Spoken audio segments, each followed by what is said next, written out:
We operate about 2,000 acres, and of that, over 1,400 is into grass or native prairie. And there's a few acres of cropland that we can't graze, and plus then we irrigate about 250 acres.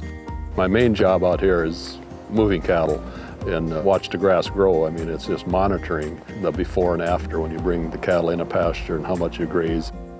This land is quite fragile here. The soils vary so much off these cut banks.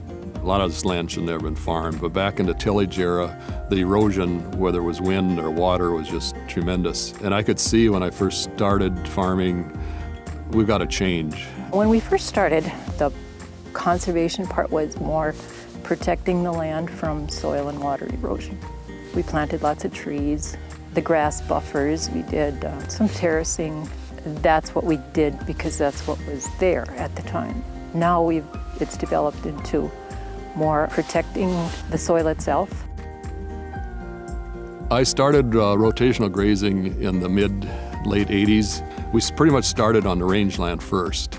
But the biggest thing that changed the rangeland was when we broke that out into very small paddocks and short time in each pasture, large numbers, but then move, let it rest, recover. That changed our rangeland tremendously. On the native and some of those that were seeded back to grass, we've got 60 plus paddocks. On the irrigation system, we've got 18 permanent paddocks, and those can be split again with temporary fencing.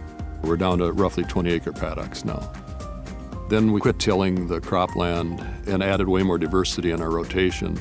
And then we added cover crop mixes, and now we're seeding just about all our land back to grass. We want to try and imitate the native range as much as possible. So we're planting anywhere from 8 to 11 different species, native, warm season, cool season, plus introduced grasses and legumes and forbs. We always hear this word now, sustainability. Well, I don't want to sustain a degraded resource. We want to regenerate it. And when you start adding diversity into this landscape, the resilience just takes over it. Before it was kind of feast or famine. With the diversity, we're changing the soil biology. If you take care of the life in the soil, it'll take care of the stuff above the soil. And all we got to do is give it a home and keep it covered. The change came when we realized that the soil is alive, that there's organisms underground that need as much care as the organisms above the ground do. It takes a while to realize that, I think. And once you do, it changes your heart. It changes the way you look at things. It changes the way you make decisions. You got to get livestock back in the land. You get the diversity of animals and the diversity of the plants, which creates diversity underground. And you got to be able to be profitable to do it. So you just figure out how to manage the land, I guess. And once you figure that out, I mean, it makes it fun ranching. We're a third generation farmer. We took over my dad's farm, and my grandfather's farm was right next. We took over the ranch in 1973.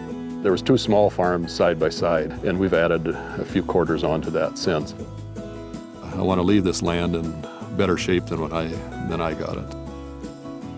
I think the closeness you have to nature out here is probably the most valuable part of being here, of raising a family on the farm, is just having that closeness with nature. Just taking them down to the garden and having them help gather pumpkins or dig potatoes, or that stuff is stuff that people can do in town, but there's just something nice about being out here. It's quite an honor to be recognized as a Leopold award winner. It humbles me beyond words. I don't even know what to say. It makes you realize that what you're doing is important. I think the important part of having the responsibility of taking care of the land is your award in the end. You start building healthy soils, it makes for healthy plants, which makes for healthy animals, which in turn makes for healthy people.